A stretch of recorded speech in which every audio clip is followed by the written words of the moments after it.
राम राम, जय श्री राम, जय बजरंगबली, जय हिंद, जय भारत। आप सभी दोस्तों को नव वर्ष की हार्दिक शुभकामनाएं। आज हम एक बहुत ही महत्वपूर्ण टॉपिक आपके सामने 2025, जैसा कि आपको पता है कि हम PYQ प्रीवियस ईयर के जितने भी क्वेश्चन है उसका एक सेट चला रहे हैं। इसी दरमियान अब हम लोग पहुंचे हुए हैं कि 2025 जो पिछले इसी साल, अब तो आज तो 1 जनवरी 26 हो गया। पिछले जो टर्म की अगर बात करें, पिछले बोर्ड एग्जाम में जो 2025 में क्वेश्चन पूछा गया था विज्ञान का, इस जो विज्ञान विषय का पूछा गया था 2025 में, हम उसका सॉल्यूशन करने चल रहे हैं। उम्मीद करते हैं कि आपके लिए यह वीडियो बहुत ही हेल्पफुल होगी। और कहा जाता है किसी भी एग्जाम को क्रैक करने के लिए, किसी एग्जाम में बेहतर करने के लिए PYQ जो क्वेश्चंस होते हैं वे बड़ी महत्वपूर्ण होते हैं। और इसी के मद्देनजर रखते हुए हम एक वीडियो लेके आए हैं आपके लिए। यह वीडियो थोड़ी सी लंबी हो सकती है लेकिन आपके लिए बहुत ही हेल्पफुल होने वाली है। इस 2025 में पूछे गए जो क्वेश्चंस हैं उनका 80 का 80 जो ऑब्जेक्टिव है हम आपके पास उसका सॉल्यूशन दे रहे हैं। आप भी बनाने का प्रयास कीजिए। उम्मीद करते हैं कि यह वीडियो आपके लिए बहुत हेल्पफुल होगी। तो चलिए क्लास को शुरू करते हैं।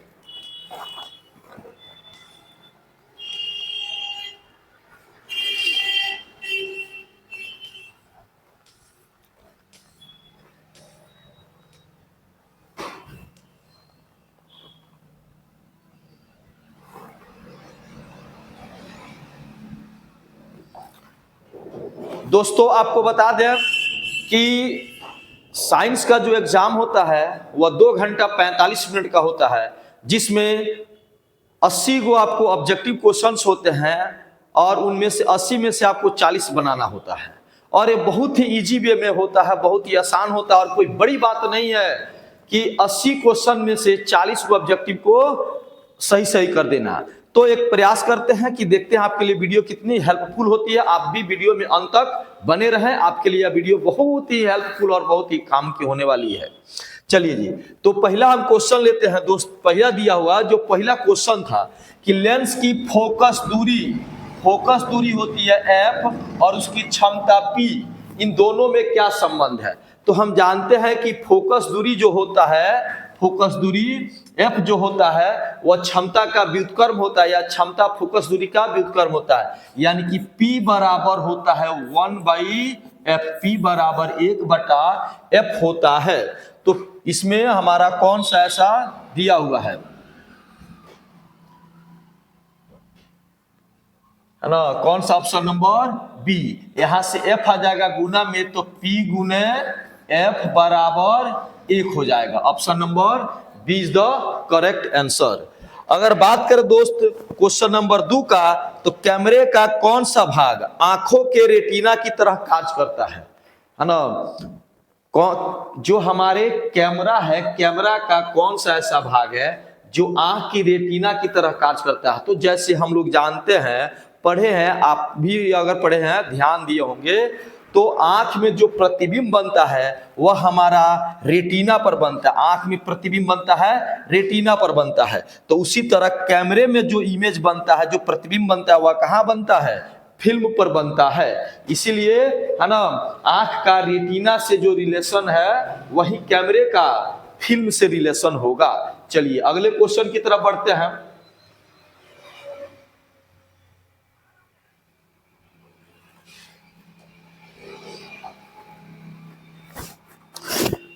क्वेश्चन नंबर 3 है मेरे दोस्त, एक स्वस्थ मानव नेत्र के लिए निकट बिंदु तथा दूर बिंदु होते हैं। तो अगर आप क्या इसका आंसर दे सकते हैं, क्या निकट बिंदु 0 एवं दूर बिंदु अनंत होता है? क्या निकट बिंदु 25 cm या दूर बिंदु 250 cm होता है? क्या निकट बिंदु 25 cm और दूर बिंदु अनंत होता है? या निकट बिंदु 0 और दूर बिंदु अनंत होता है? तो इसमें अगर करेक्ट आंसर की बात करें तो निकट बिंदु 25 cm होता है और दिन बिंदु अनंत होता है, यानी कि ऑप्शन नंबर सी इसका सही आंसर है।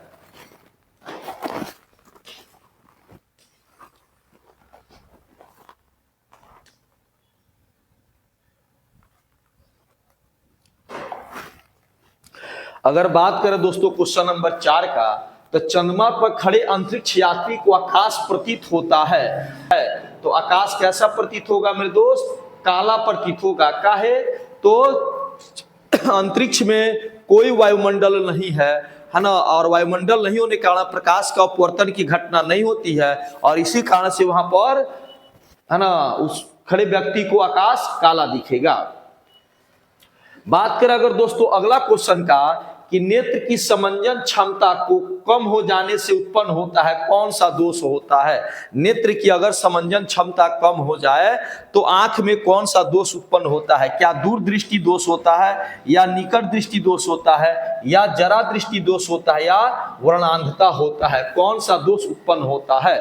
तो इसका करेक्ट आंसर होगा जरा दृष्टि दोष, है ना। यदि आंख की जो समंजन क्षमता है वह प्रभावित हो जाए, आंख की जो लेंस है वह अपना कार्य करना सही तरह से बंद कर दे, तो मनुष्य के आंखों में जो दोष होगा उस दोष का नाम होगा जरा दृष्टि दोष। चलिए अगले क्वेश्चन की तरफ बढ़ते हैं।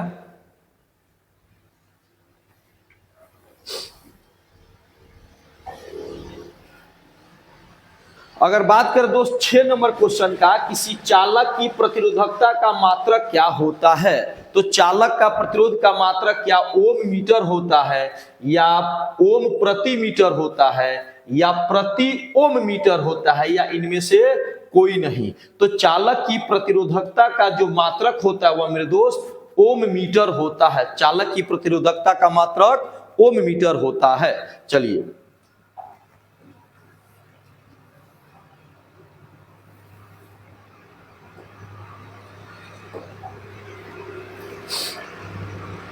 अगला क्वेश्चन है, एक जूल में कितनी कैलोरी होती है? एक जूल में कितनी कैलोरी होती है?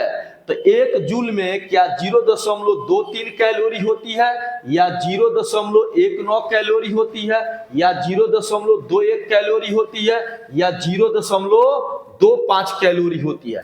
तो एक कैलोरी में, एक जूल में कितनी कैलोरी होती है? तो 0.23 कैलोरी होती है। अगर बात करें दोस्तों 8 नंबर क्वेश्चन का, तो विद्युत बल्ब का जो फिलामेंट होता है वह किस धातु का बना होता है? तो विद्युत जो बल्ब होता है उसका जो फिलामेंट होता है दोस्तों वह टंगस्टन का बना होता है। ऑप्शन नंबर सी इसका सही आंसर है।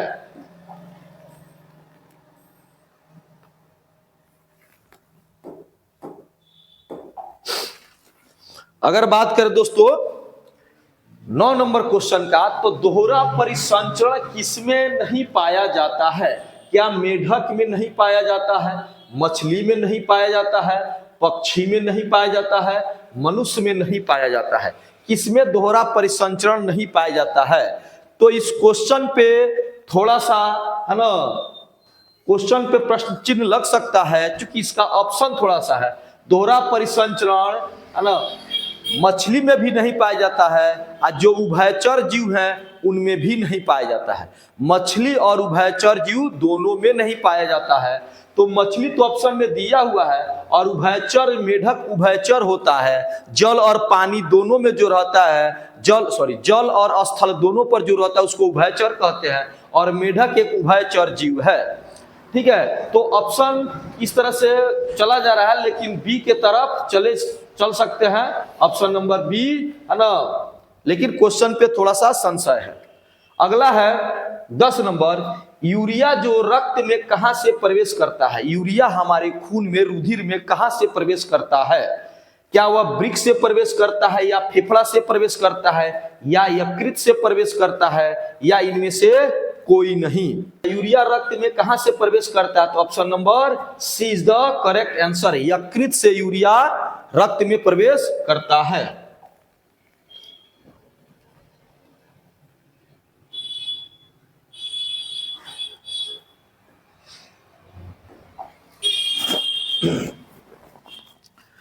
अगर दोस्तों हमारी ये वीडियो आपको पसंद आ रही हो तो आप वीडियो को अधिक से अधिक शेयर करें, ताकि इस तरह के हर साल का PY क्वेश्चन हम आपके साथ आपके समक्ष लेकर आए, ताकि आपके बिहार बोर्ड मैट्रिक की तैयारी बेहतर ढंग से हो सके। और कोई भी क्वेश्चन होता है बोर्ड के लिए वह प्रीवियस ईयर का ही होता है, तो उम्मीद करते हैं कि आप वीडियो को अधिक से अधिक शेयर करेंगे और हमारे चैनल यूट्यूब जो चैनल है अपेक्स ऑनलाइन क्लासेज, आप उसको सब्सक्राइब कर लीजिए, ताकि सबसे पहले हमारा नोटिफिकेशन आपके पास जाए और हमारे वीडियो को आप देख पाए और इसे लाभ उठा सके और अपनी बोर्ड की तैयारी बेहतर ढंग से कर सके। चलिए आगे बढ़ते, अगला क्वेश्चन है,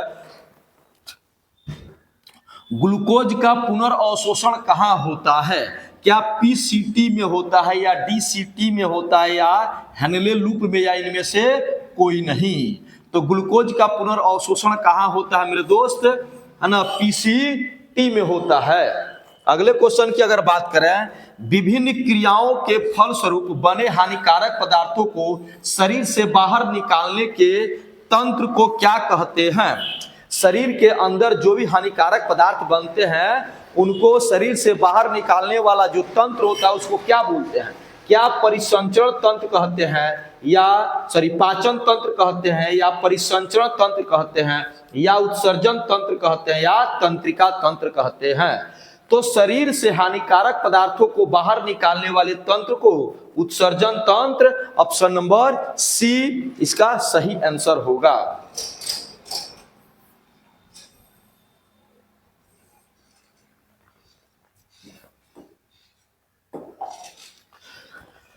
अगर बात कर दोस्तों 13 नंबर सवाल का, तो मेरु रज्जु के आघात से क्या हो सकता है? क्या घेंघा रोग होगा, या बौनापन होगा, या मधुमेह होगा, या लकवा मार जाएगा? तो मेरु रज्जु के आघात से क्या होगा? लकवा मार जाएगा। क्या होगा? लकवा।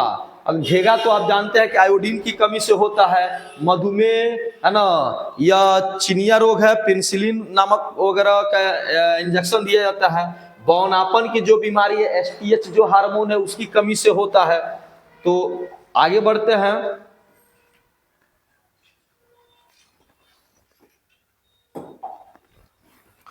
क्वेश्चन नंबर 14 है मेरे दोस्त, मनुष्य के शरीर की सबसे बड़ी ग्रंथि कौन है? क्या वह एड्रिनल है, या अंडाशय है, या लीवर है, या अग्नाशय है? तो मनुष्य की सबसे बड़ी ग्रंथि का नाम है लीवर, इसी को बोलते हैं यकृत, है ना। मनुष्य के सबसे बड़ी ग्रंथि का नाम है लीवर। अगले क्वेश्चन का बात करें, पादप हार्मोन क्या कहलाता है? पादप हार्मोन इनमें से क्या कहलाता है?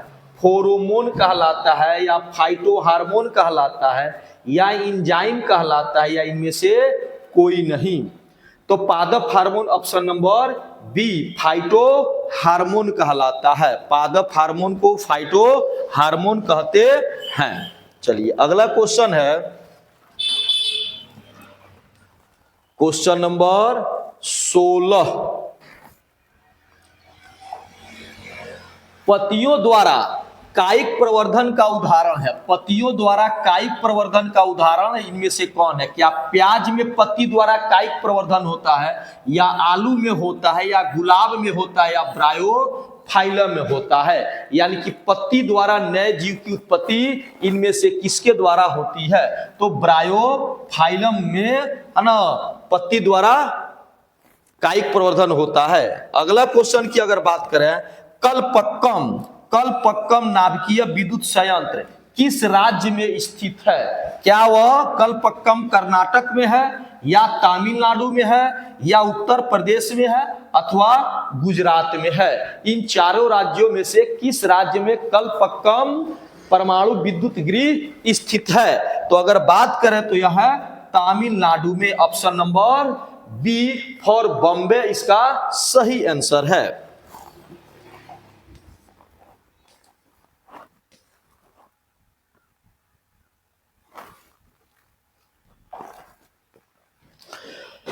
बात कर दोस्तों अगर सवाल नंबर 18 का, घरेलू जो LPG गैस है उसका प्रमुख अवयव कौन है?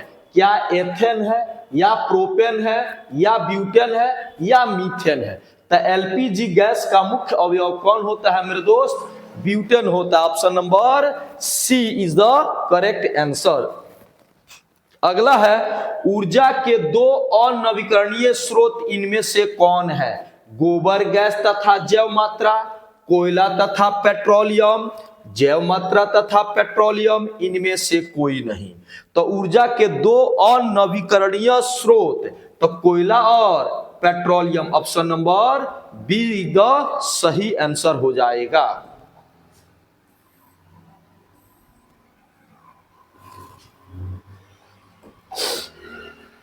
बात करें दोस्तों यदि 20 नंबर क्वेश्चन का, तो श्वसन किस प्रकार की अभिक्रिया है? श्वसन किस प्रकार की अभिक्रिया है? क्या संयोजन अभिक्रिया है, या अपचयन अभिक्रिया है, या उष्माशोषी अभिक्रिया है, या उपचयन अभिक्रिया है? तो श्वसन किस प्रकार की अभिक्रिया है? तो श्वसन क्या है? उपचयन अभिक्रिया है, क्योंकि इसमें ऑक्सीजन का योग होता है।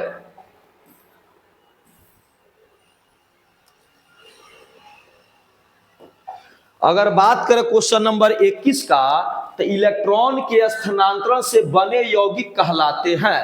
इलेक्ट्रॉन जब स्थानांतरण होता है एक एलिमेंट में से दूसरे एलिमेंट में इलेक्ट्रॉन जब जाता है तो उसके फलस्वरूप कौन सा यौगिक बनता है? क्या कार्बनिक यौगिक बनता है, या सत्संयोजिक बनता है, या वैद्युत संयोजी बनता है, या इनमें से कोई नहीं, है ना? तो वैद्युत संयोजी यौगिक बनता है, जिसको आयनिक यौगिक के नाम से भी जाना जाता है।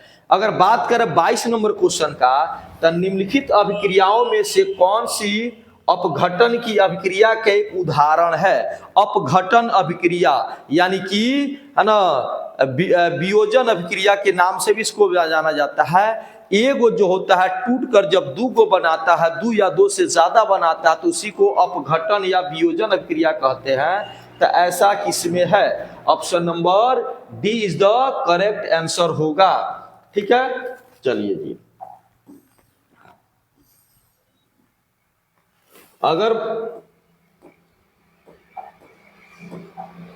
बात करें 23 नंबर क्वेश्चन का, तो निम्नलिखित में से किसमें टार्टरिक अम्ल पाया जाता है? टार्टरिक अम्ल किसमें पाया जाता है? क्या वह संतरा में पाया जाता है, या इमली में पाया जाता है, या टमाटर में पाया जाता है, या सिरका में पाया जाता है? तो option number B is the correct answer होगा। दोस्तों वीडियो बहुत ही मजेदार होने वाली है, एकदम दिल खुश हो जाने वाली है, आपकी तैयारी में निश्चित रूप से ही एक बड़ी योगदान करने वाली है। तो आप अंत तक वीडियो में बने रहें और अपनी राय कमेंट बॉक्स में जरूर लिखें कि हमारी यह वीडियो, हमारे द्वारा यह क्रैश कोर्स जो प्रीवियस ईयर पीवाई क्वेश्चन कराया जा रहा है, आपको कैसे पसंद, कितना पसंद आ रहा है। कम से कमेंट बॉक्स में जरूर इसका अपनी बातों को रखें, ताकि हमें थोड़ी सी और बेहतर करने के लिए मोटिवेशन मिल सके। चलिए अगले क्वेश्चन की तरफ बढ़ते हैं।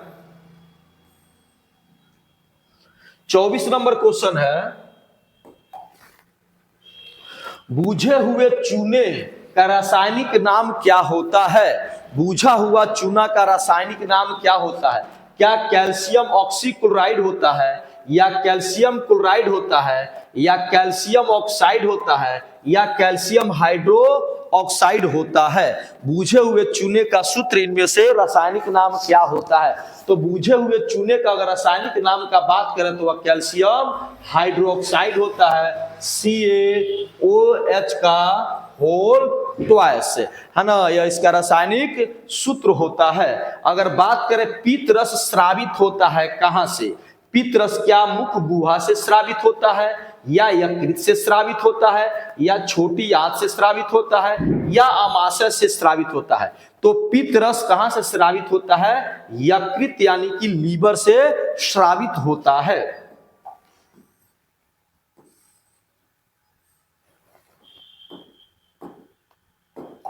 अगर बात करें दोस्तों 26 नंबर क्वेश्चन का, तो क्षुद्रांत में स्थिर रसांकुर का क्या कार्य होता है? जो क्षुद्रांत यानी कि छोटी आंत है उसमें जो रसांकुर होता है उसका क्या कार्य होता है?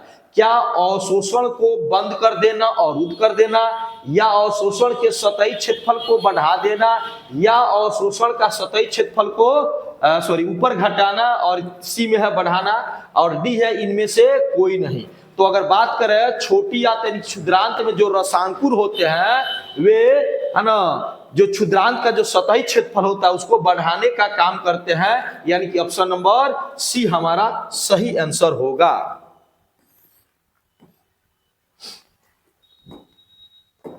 अगर बात करें 27 नंबर का, मुख गुहा का पिछला हिस्सा क्या कहलाता है? जो मुख गुहा है हमारा, जहां से हमारी पाचन क्रिया शुरू होती है, उसका पिछला हिस्सा क्या कहलाता है? तो ग्रसनी कहलाता है। ऑप्शन नंबर बी सही आंसर है।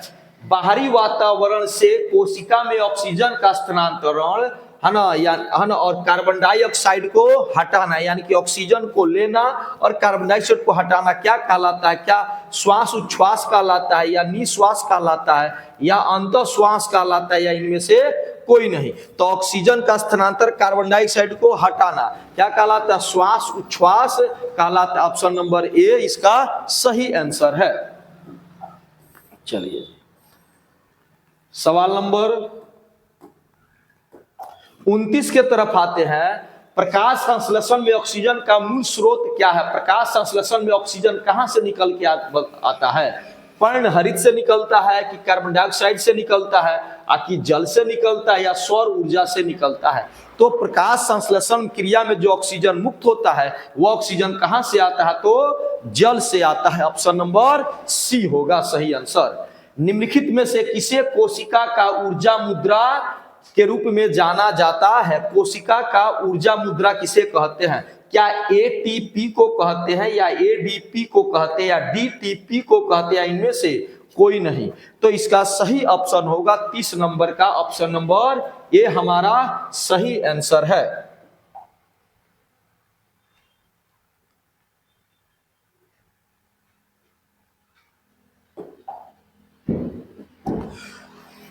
चलिए अगर बढ़ते हैं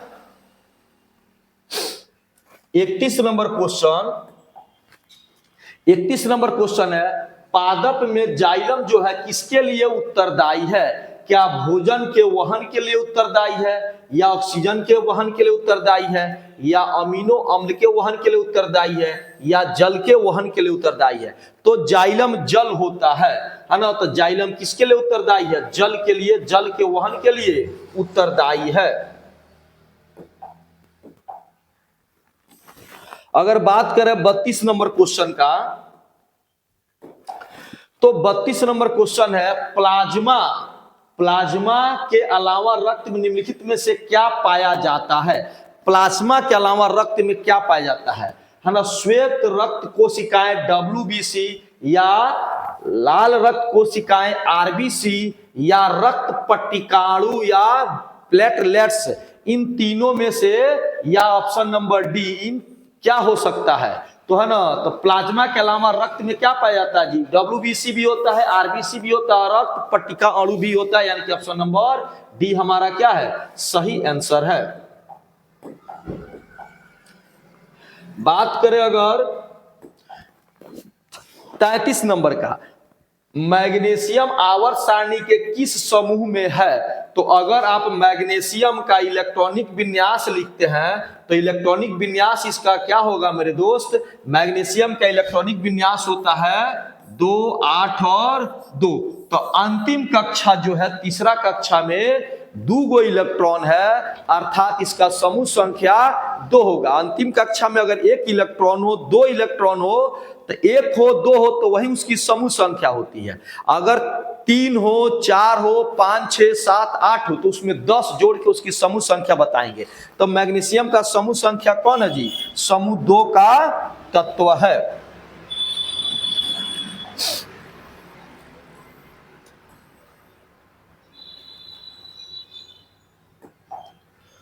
आवर्त सारणी में कितने आवर्त हैं? जो आधुनिक आवर्त सारणी में है उसमें आवर्तों की संख्या कितनी है? तो 7 गो उसमें आवर्त है। अगर बात करें समूह का तो उसमें समूह की संख्या कितनी है? 18। आधुनिक आवर्त सारणी में समूह की संख्या 18 और आवर्तों की संख्या 7 है। निम्नलिखित में से जल संचयन की प्राचीन विधि कौन नहीं है? क्या कट्टा या कुल्ह या डगवेल अथवा इरिस? इनमें से जल संचयन की कौन सी विधि नहीं है? तो यह इरिस विधि नहीं है, जल संचयन की इरिस विधि नहीं है। कट्टा कर्नाटक क्षेत्र में नदी पर बांध वगैरह बना के जल को संचयन किया जाता था। कुल्ह जो है यह लगभग एमपी के साइड में कुल्ह विधि चलता था जल को संचयन करने का, यह भी प्राचीन विधि या कुआं वगैरह का। इसमें ऑप्शन डी ही क्या है जी? जल संचयन की विधि नहीं है।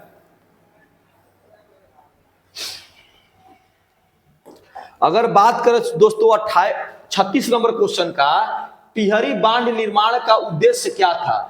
बिजली का उत्पादन या भूमि सिंचाई या जल की आपूर्ति, है ना, या इनमें से सभी? टिहरी बांध एक नदी परियोजना है और किसी भी नदी घाटी परियोजना जो होती है वह बहुउद्देशीय परियोजना होती है, एक साथ कई उद्देश्यों की पूर्ति होती है। तो बिजली उत्पादन, जल की आपूर्ति और भूमि सिंचाई ऑप्शन नंबर डी, यानी कि इनमें से सभी हो जाएगा। अपशिष्ट प्रबंधन की नई अवधारणा क्या है? अपशिष्ट जो प्रबंधन है, अपशिष्ट जो बेकार पदार्थ होते हैं उनका प्रबंधन क्या होता है जी? क्या पुनः चक्रण इसकी अवधारणा है, या पुनः उपयोग, पुनः चक्रण, या अपशिष्ट पदार्थों में कमी, है ना, या इनमें से सभी? तो अपशिष्ट प्रबंधन के अंतर्गत ऑप्शन नंबर डी, यानी कि यह पुनः उपयोग, पुनः चक्रण और कमी, यह सभी इसमें आ जाएगा।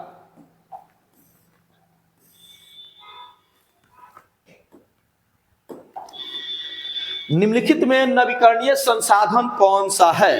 नवीकरणीय संसाधन क्या वह कोयला है, या वन है, या पेट्रोलियम है, या इनमें से कोई नहीं? तो नवीकरणीय संसाधन कौन कहलाता है? वन एक नवीकरणीय संसाधन के अंतर्गत आता है। निम्नलिखित में से कौन बायोगैस का मुख्य घटक है? बायोगैस का मुख्य घटक कौन है? क्या कार्बन डाइऑक्साइड है, या हाइड्रोजन सल्फाइड है, या जलवाष्प है, अथवा मीथेन है? तो 39 नंबर अगर ऑप्शन की बात करें, बायोगैस का मुख्य घटक कौन है? मीथेन हमारा सही आंसर है।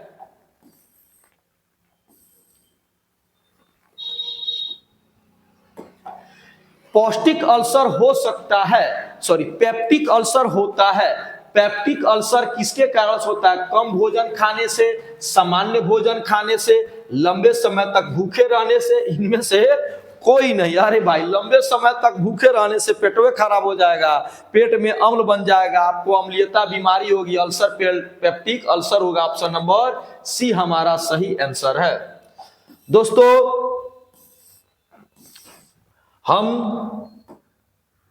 लगभग आधा सॉल्यूशन कर चुके, 40 नंबर क्वेश्चन।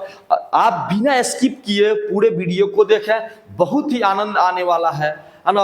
और यह क्वेश्चन, यह जो आपका सीरीज चल रहा है PYQ का, यह आपके लिए बहुत ही हेल्पफुल होने वाला है। हम इसी तरह का हर PYQ क्वेश्चंस आपके लिए लेकर आते रहेंगे। उम्मीद करते हैं कि आप यह आपके लिए हेल्पफुल हो रहा है। तो चलिए, आप भी हमारे साथ जुड़े रहिए। बस आधे हम लोग पहुंच चुके हैं, आधा और बाकी है जी। चलिए अगले क्वेश्चन की तरफ अगर चले, हवा में स्वतंत्र रूप से लटका हुआ क्षैतिज चुंबक हमेशा आराम की स्थिति में रहता है। यानी किसी क्षण को अगर स्वतंत्रता पूर्वक लटका दे तो वह किस दिशा में जाएगा? किसी भी दिशा में रुक जाएगा, या पूर्व पश्चिम दिशा में रुकेगा, या उत्तर दक्षिण दिशा में रुकेगा, या इनमें से कोई नहीं। तो स्वतंत्रता पूर्वक लटका हुआ चुंबक हमेशा उत्तर और दक्षिण दिशा की ओर संकेत करता है। ऑप्शन नंबर सी सही आंसर होगा। यदि एक विद्युत धारावाही चालक तार के समीप कंपास रखा जाए तो कंपास की सुई विक्षेपित होगी कि नहीं होगी, या धारावाही तार विक्षेपित होगी या विक्षेपित नहीं होगी? इनमें से कोई नहीं। तो धारावाही चालक तार के समीप यदि कंपास की सुई लाएंगे तो कंपास के सुई में क्या होगा? विक्षेप होगा, यानी सुइया क्या होगा जी? हिलने लगेगा। ऑप्शन नंबर ए हमारा सही आंसर है।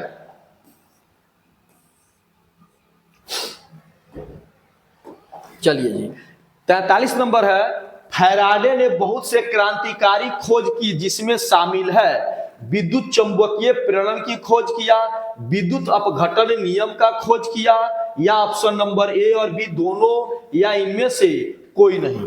तो फैराडे साहब का अगर बात करें तो विद्युत चुंबकीय प्रेरण और विद्युत अपघटन दोनों का खोज किए थे, यानी कि ऑप्शन नंबर सी सही आंसर होगा।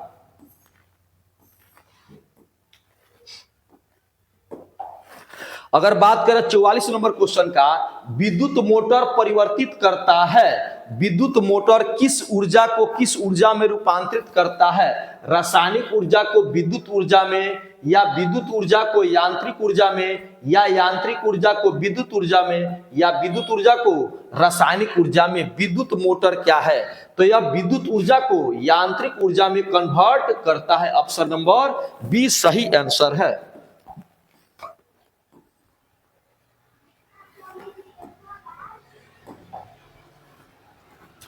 अगर बात करें अगला 45 नंबर, फ्लेमिंग का वाम हस्त नियम में बाएं हाथ की तर्जनी संकेत करती है। बाएं हाथ की जो तर्जनी अंगुली होती है, तर्जनी है ना, तर्जनी अंगुली, इसको कहते हैं अंगूठा, इसको कहते हैं तर्जनी, इसको कहते हैं मध्यमा। यह तर्जनी अंगुली किसकी ओर संकेत करती है, तो चुंबकीय क्षेत्र की दिशा की ओर, या चालक पर आरोपित बल की दिशा की ओर, या चालक में प्रवाहित धारा की दिशा की ओर, या इनमें से कोई नहीं। तो यह तर्जनी जो होती है चुंबकीय क्षेत्र की दिशा की ओर संकेत करती है। ऑप्शन नंबर ए सही है।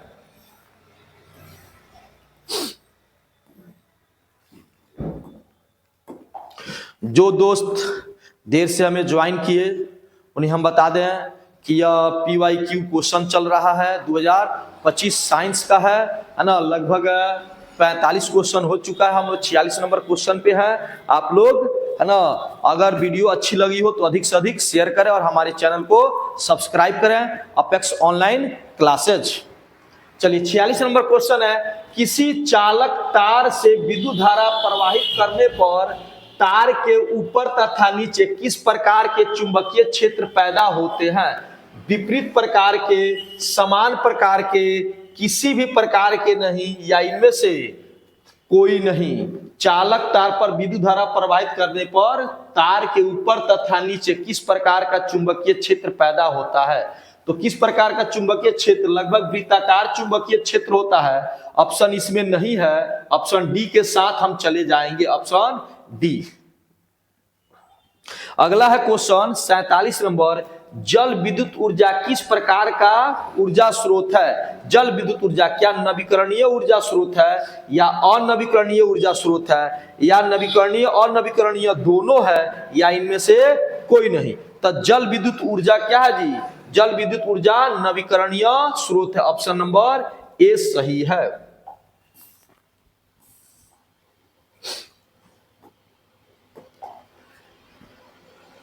कौन सा गैस वैश्विक उष्णता यानी कि ग्लोबल वार्मिंग के लिए उत्तरदायी है।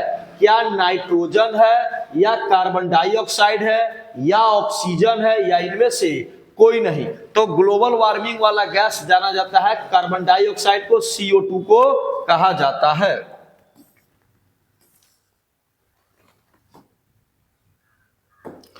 अगर बात करें 49 नंबर क्वेश्चन का, किशोरावस्था में होने वाले परिवर्तन को क्या कहते हैं। जो किशोरावस्था में परिवर्तन होता है उसे क्या कहते हैं। विविधता कहते हैं, या अंकुरण कहते हैं, या प्यूबर्टी कहते हैं, या इनमें से कोई नहीं, है ना। तो ऑप्शन नंबर सी प्यूबर्टी का मतलब ही होता है यौना आरंभ, है ना, यौनारंभ, इसी को कहा जाता है। अगला है, निम्नलिखित में से कौन सा परिवार नियोजन साधनों का प्रयुक्त एक प्रभावी उपाय है, यानी कि परिवार नियोजन के लिए कौन सा उपाय सही है। डायफ्राम है, या कंडोम है, या कॉपर्टियम लूप का उपयोग है, या इनमें से सभी। तो परिवार नियोजन के लिए सभी प्रक्रिया, सभी क्या जी महत्वपूर्ण है, सभी कोई उपयोगी है, इनमें से सभी आंसर हो जाएगा।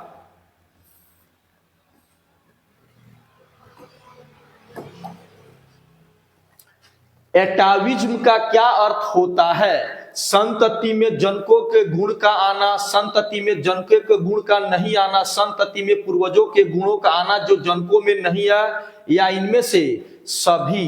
एटाविज्म का मतलब क्या होता है? तो पैतृक गुणों का स्थानांतरण उनके संतानों में, संतति में जनकों के गुण का आना। Option number A is the correct answer हो जाएगा।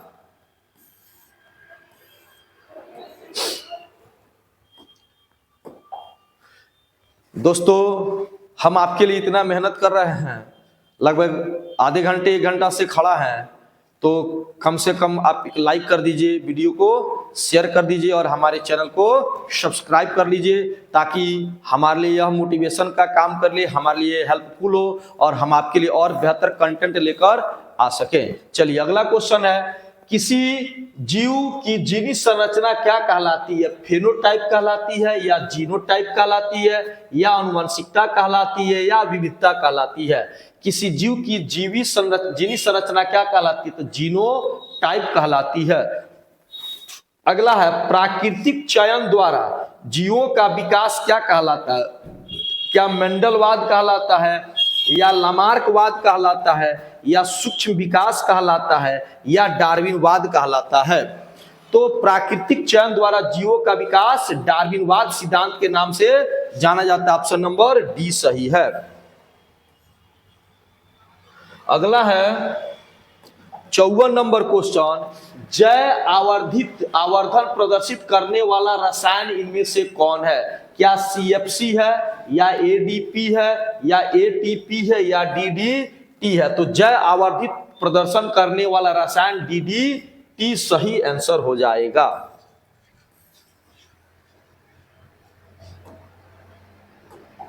अगला क्वेश्चन है दोस्तों, प्राथमिक उपभोक्ता किसे कहते हैं? क्या आप अपघटक को प्राथमिक उपभोक्ता कहते हैं, या सर्वाहारी को कहते हैं, या मांसाहारी को कहते हैं, या शाकाहारी को कहते हैं?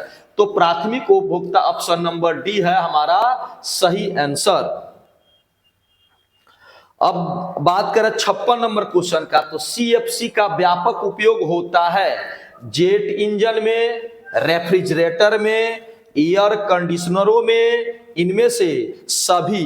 तो CFC का व्यापक उपयोग कहाँ होता है मेरे दोस्तों? तो जेट इंजन में भी होता है, रेफ्रिजरेटर में भी होता है, एयर कंडीशनरों में भी होता है। तो ऑप्शन नंबर डी हमारा सही आंसर है।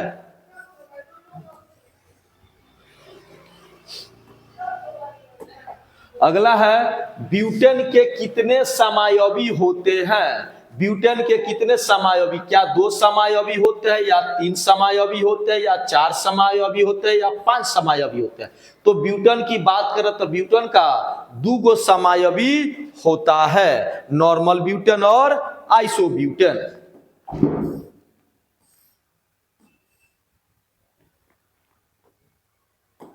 अगर बात करें दोस्तों 58 नंबर क्वेश्चन का, तो मीथेन के अणु का आकार कैसा होता है? एक रेखीय होता है, वलयाकार होता है, या समचतुष्फलकीय होता है, या अष्टफलकीय होता है? तो मीथेन के अणु का संरचना जो होता है समचतुष्फलकीय होता है। ऑप्शन नंबर सी हमारा सही आंसर है। आइए, कार्बनिक यौगिकों में कार्बन की संयोजकता होती है। कोई भी कार्बनिक यौगिकों में कार्बन की संयोजकता, तो कार्बन की संयोजकता क्या 1 होती है, या 2 होती है, या 3 होता है, या 4 होता है? तो कार्बन की संयोजकता मेरे दोस्त कितनी होती है? कार्बन की संयोजकता 4 होती है। D for Delhi.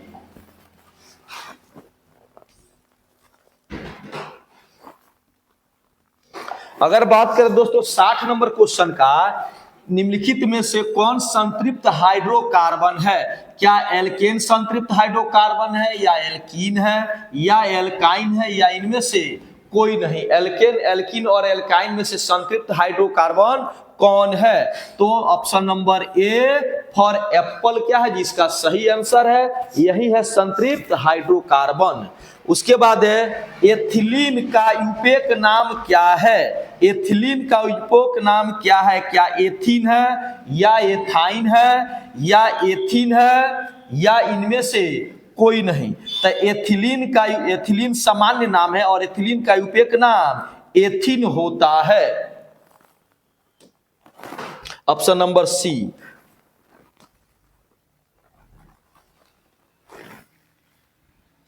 बात करें दोस्तों यदि 62 नंबर क्वेश्चन का, तो 62 नंबर क्वेश्चन का है मेंडलीव की आवर्त सारणी की एक कमी क्या थी।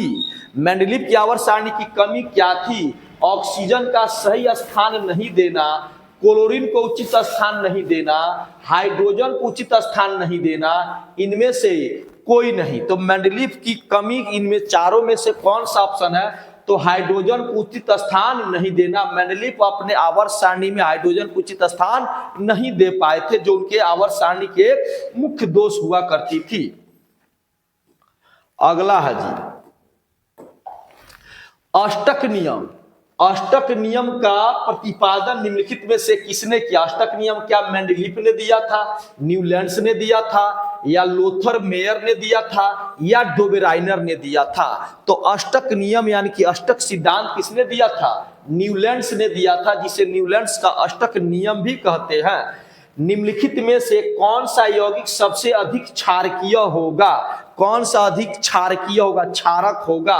SO2 होगा, या Na2O होगा, या Al2O3 होगा, या NO2 होगा?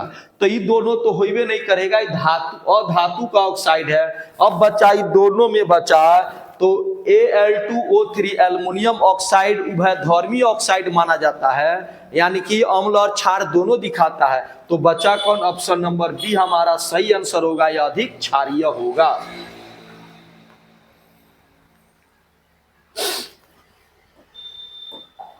अगर बात करें दोस्तों 65 नंबर क्वेश्चन का, किरणों के समूह को क्या कहते हैं? क्या किरणों के समूह को प्रकाश पुंज कहते हैं या किरण पुंज कहते हैं? कि ए और बी दोनों सही है, कि ऑप्शन नंबर डी इनमें से कोई नहीं?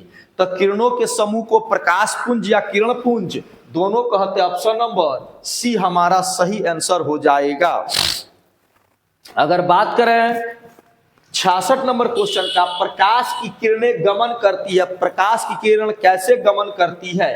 किसी भी दिशा में, तिरछी रेखा में, सीधी रेखा में, इनमें से कोई नहीं। तो प्रकाश कैसे गमन करती है? तो ऑप्शन नंबर सी सीधी रेखा में गमन करती है।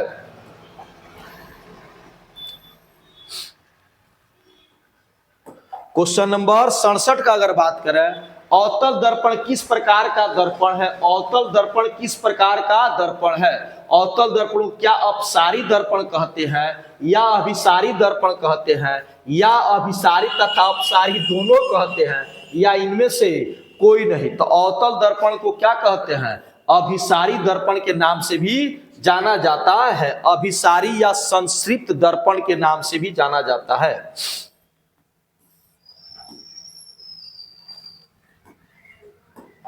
अगर बात करें 68 नंबर क्वेश्चन का, तो कार की हेडलाइट जो अग्रदीप होता है उसमें कौन सा दर्पण का उपयोग होता है?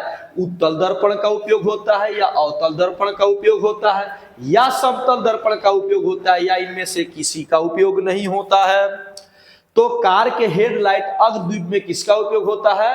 अवतल दर्पण का। बी फॉर बेंगलुरु का इस्तेमाल होता है। 69 अवतल दर्पण की फोकस दूरी होती है। अवतल दर्पण की फोकस दूरी धनात्मक होती है, ऋणात्मक होती है, अथवा धनात्मक या ऋणात्मक दोनों होती है, इनमें से कोई नहीं। तो अवतल दर्पण की फोकस दूरी क्या होती है? तो अवतल दर्पण की फोकस दूरी ऋणात्मक होती है। बात करें दोस्तों क्वेश्चन नंबर 70 का, तो किस दर्पण से हमेशा वस्तु से छोटा प्रतिबिंब बनता है? कौन सा दर्पण है जो हमेशा वस्तु से छोटा प्रतिबिंब बनाता है? तो अवतल दर्पण है, या समतल दर्पण है, या उत्तल दर्पण है, या इनमें से कोई नहीं? तो वस्तु से हमेशा छोटा प्रतिबिंब कौन बनाता है? उत्तल दर्पण बनाता है। अवतल बड़ा और छोटा बराबर तीनों बनाता है, जबकि समतल सिर्फ बराबर बनाता है, और उत्तल हमेशा छोटा बनाता है। वायु में प्रकाश की चाल निर्वात की प्रकाश की चाल से होती है, तो निर्वात में तो सबसे ज्यादा होता है। तो वायु में प्रकाश की चाल निर्वात की प्रकाश की चाल से कम होगा, यानी कि वायु में प्रकाश की चाल कम होगा, निर्वात में ज्यादा होगा।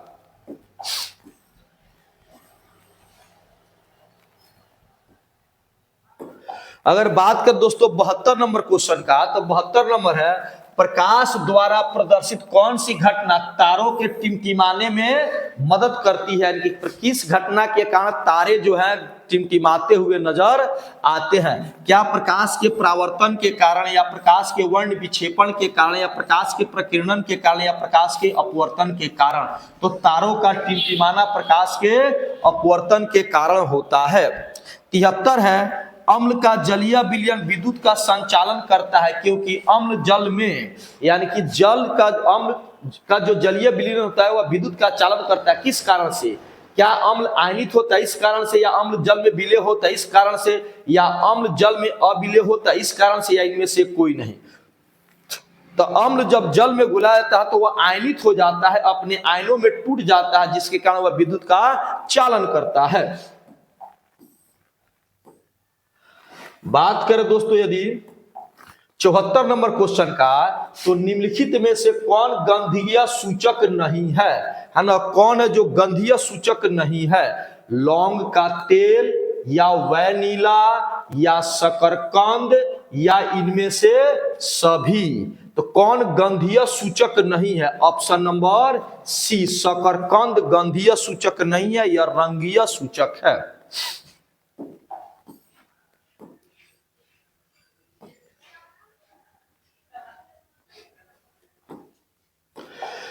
बात करें अगर 75 नंबर क्वेश्चन का, तो चींटी के डंक में कौन सा अम्ल पाया जाता है? जब चींटी डंक मारती है तो कौन सा अम्ल पाया जाता है?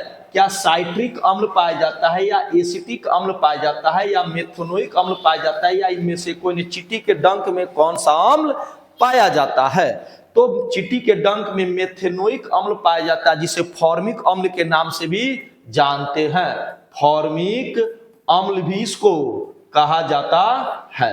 अगला बात करें, निम्नलिखित में से किसको जल में डुबोकर रखते हैं? क्या श्वेत फास्फोरस को जल में डुबा कर रखते हैं, या लाल फास्फोरस को डुबा कर रखते हैं, या आयोडीन को रखते हैं, या गंधक को रखते हैं? तो जल में डुबाकर किसको रखते हैं? श्वेत फास्फोरस को जल में डुबाकर रखा जाता है।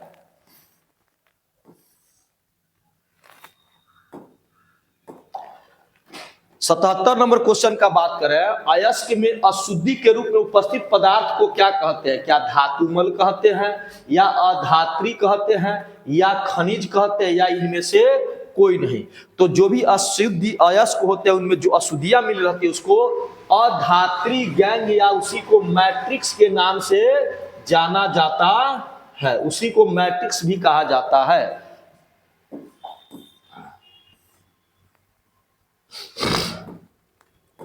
बात करें अगर 78 नंबर क्वेश्चन का, तो निम्नलिखित में से किस धातु को चाकू से आसानी से काटा जा सकता है? क्या सोडियम को काटा जा सकता है, या कॉपर को काटा जा सकता है, या निकिल को, या तो एल्युमिनियम को?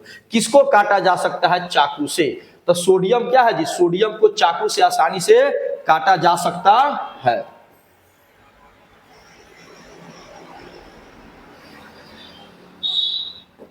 अगर बात करें 79 नंबर क्वेश्चन का, तो निम्न में से कौन सी धातु मिलाकर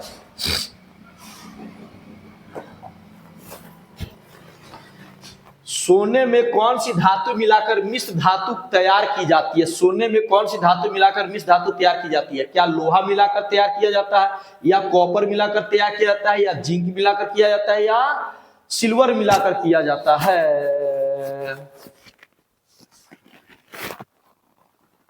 तो कॉपर और सिल्वर दोनों मिलाया ही जाता है, जिंक भी थोड़ा बहुत मिला दिया जाता है। सवाल थोड़ा सा अधूरा है ना? इंग्लिश में भी which metal is mixed with gold to make an alloy, है ना? यानी कि यह क्वेश्चन ही क्या है जी दोस्तों? क्वेश्चन ही गलत है। यहाँ पे होना चाहिए मिश्र धातु, है ना, नहीं तैयार की जाती है। ठीक है, किसको मिलाकर मिश्र धातु नहीं तैयार की जाती है? तब होता लोहा, ऑप्शन है ना, या क्वेश्चन ही गलत है। सिलिकॉन क्या है? क्या सिलिकॉन अधातु है, या धातु है, या मिश्र धातु है, या उप धातु है? सिलिकॉन क्या है? तो सिलिकॉन एक उप धातु है। सिलिकॉन क्या है? उप धातु है। तो यह हुआ 80 का 80 हमारा क्वेश्चन समाप्त हुआ। उम्मीद करते हैं दोस्तों आपको यह क्वेश्चन आपको हमारे दिया गया सॉल्यूशन आपके लिए हेल्पफुल होगा। और यदि अच्छी लगी हो हमारी वीडियो तो अधिक से अधिक शेयर करें, हमारे चैनल को अपेक्स ऑनलाइन क्लासेज को सब्सक्राइब करें। चलिए मिलते हैं नेक्स्ट वीडियो में। धन्यवाद। जय हिंद, जय भारत।